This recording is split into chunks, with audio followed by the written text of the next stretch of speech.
scouring the internet, traveling around the world looking for special pieces like this M4 that I have right here. Now, this one specifically has a really special story, and I want to take you guys along the journey with me. February 2003. This is Rudy's Leica camera, the first good camera he bought when he came to New York in 1961-62. As I remember, he used it mostly for outdoor photos.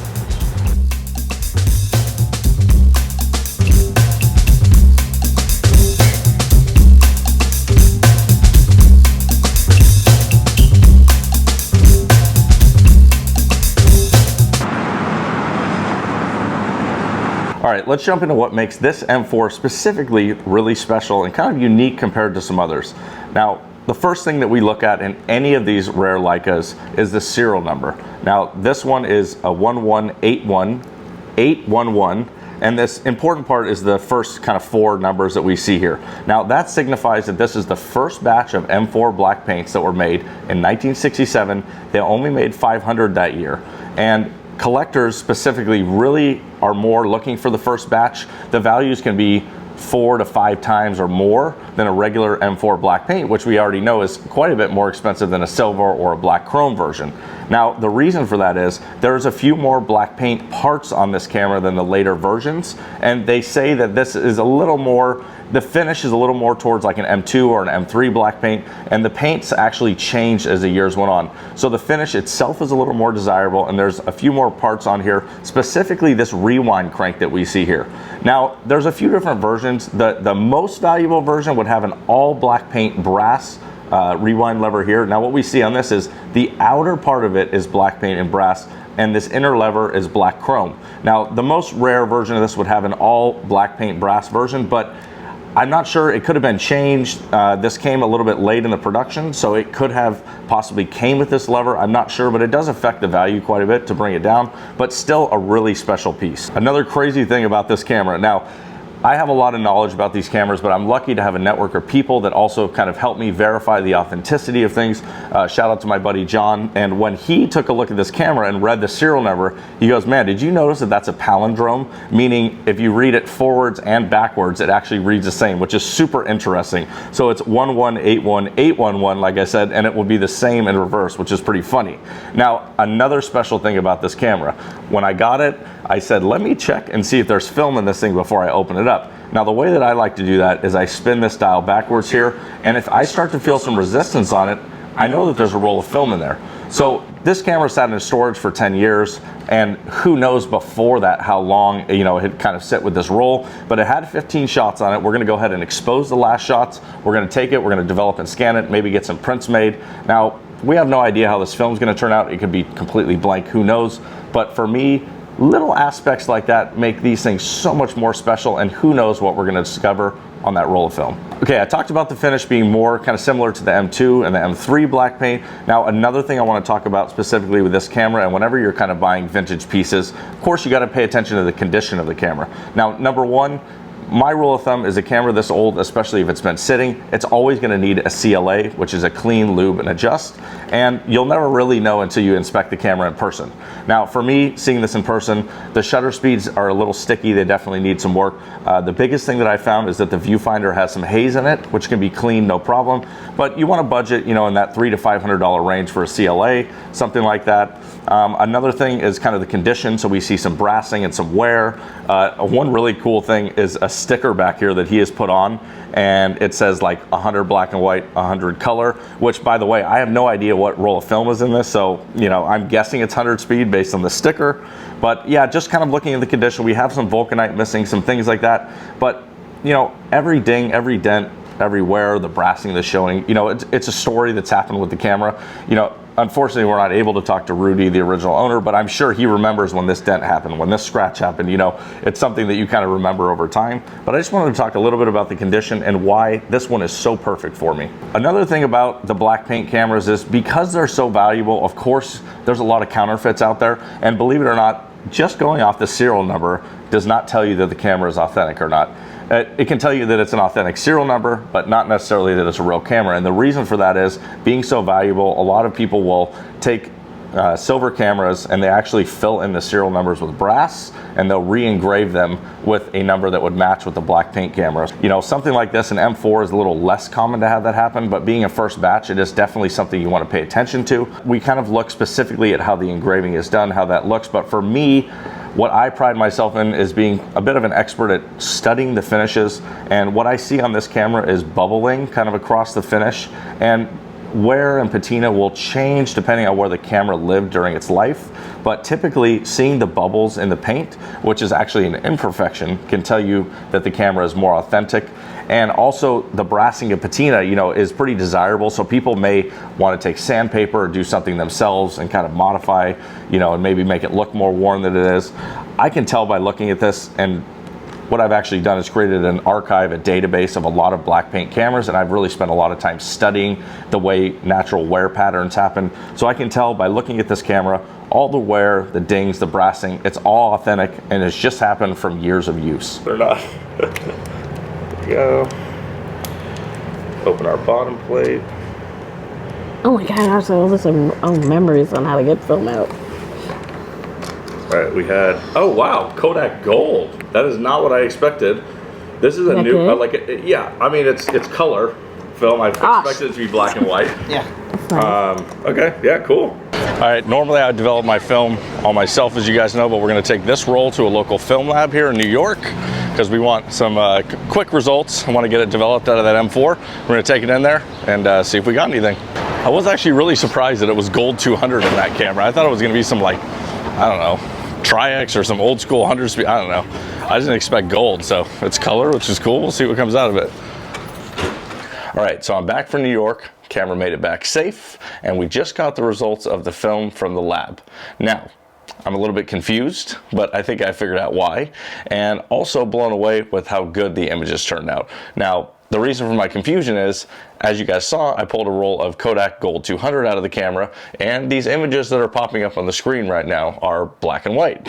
Now, Kodak Gold is a color film, and I was fully expecting C41 color images, but all I can think of is that Rudy, the previous owner of the camera, must have done what's called bulk rolling, where basically you reuse canisters and you buy film in bulk and you reload them into the canisters. I'm thinking he must have put black and white film into this Gold 200 canister. So the film was what's called cross-processed, meaning it was processed in color chemicals, which is called C41, and it still results in an image. You can see these are a little foggy, but I mean, to be honest with you, even considering it's cross-processed, it sat in a storage unit for 10 years in the heat, and who knows how old this film is, it still turned out really amazing. So how did I find this camera? Well, I saw a Reddit post and a Facebook post from Steven, the previous owner, and he was just asking for information about the camera, wanted to learn more. They had no idea that it was something quite as valuable as the first batch black paint M4. So we had jumped on a video call, and it was funny, it had a light meter on top of it, and without the light meter removed, you cannot read the serial number. So I knew it was at least a black paint M4, but you know, being a first batch, like I explained before, it really makes it a lot more valuable. So I talked him through it, you know, aligned with the bulb, and you're able to slide the light meter off. And of course, I saw the serial number, and I was like, wow, okay, you've hit the jackpot. It is a first batch. And yeah, just really explain the history to him.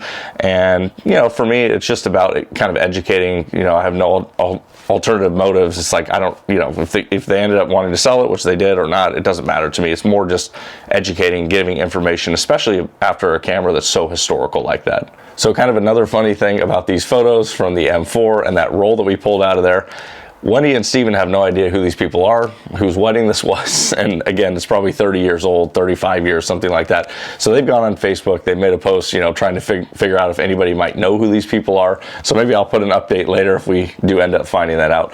But this is what I love so much about kind of chasing for these things, for these cameras. And I'm going to include some footage of Wendy here kind of talking about Rudy and explaining how he was as a photographer and as a person, because to me, what's so special about these cameras is the story, right? And thinking about, you know, Rudy owned this camera since he was new, and what I tell so many people is, especially with Leica cameras and film ones that will last for generations if they're maintained, I just look at myself as kind of like a custodian of these cameras that, you know, help find new homes for them and basically kind of take care of them and maintain them until the next generation of people, you know, get the camera and they're going to make images. And as long as they're maintained, you know, these pieces of mechanical perfection will last for decades and even centuries, in my opinion. So yeah, it's really something special to me, and I hope you guys enjoy a little bit of this snippet from Wendy. I hope you guys enjoyed kind of the journey that I went on, and I'm going to do more of this, and no other brand has the stories like Leica has. You know, there's just, I don't know, I've never experienced anything quite like I have with Leica, and it's something that I'm actually going to kind of get into with a lot of the cameras that I own, because genuinely almost every single one has a unique story behind them. So if you guys like this, please let me know. Again, hope you enjoyed the images out of the camera, the ones from the wedding and the newer ones that I exposed later in the studio. And I'm going to leave you guys with a little bit of kind of footage from Wendy talking about Rudy, the previous owner of the camera. And I hope you guys enjoyed watching, and I'll see you in the next one. Rudy was a very sweet man. I remember him having a series of cameras, and he would take pictures sometimes of family gatherings. Just a very sweet man, always smiling. You know what else? He loved your mom? Oh, he loved my mom. He did. He did love my mother a lot. They met in their 60s. He's an artist as well as a photographer, and I have a great picture that he drew of her. Yeah, and he just was always very kind to her, very generous man. Always laughing. I think that's the biggest memory, is I don't remember him not smiling. Rudy met my mom in the 60s. And I know that he really loved her. She was married, so obviously nothing happened, but they met after my father died, met up again, and they started dating.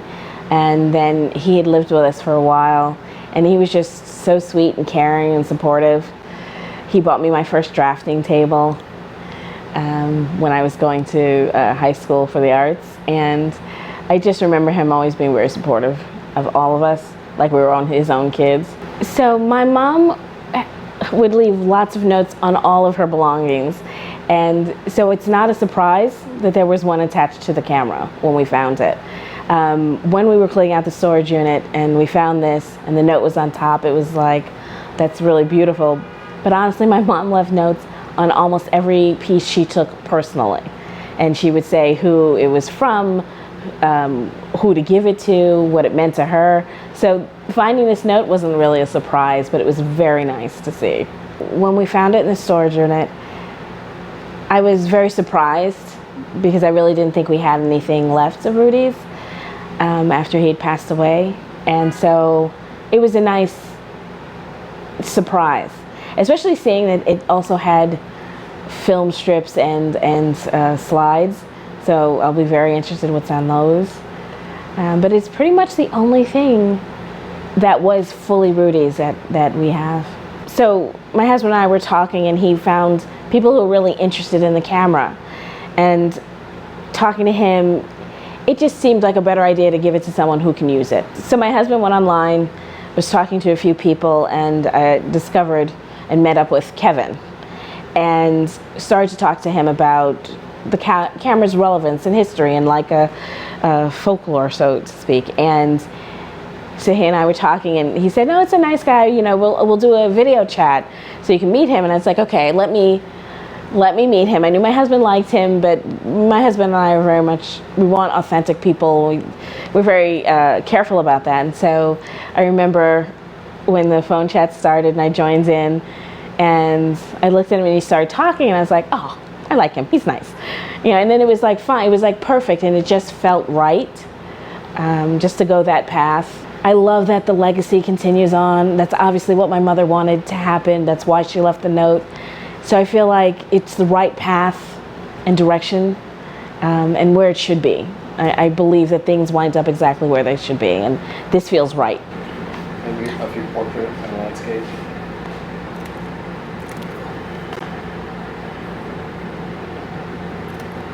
They do that where you hold it up. Actually, don't let me try this. Let me go from the bottom. Just tilt it down towards me a little bit more, the camera.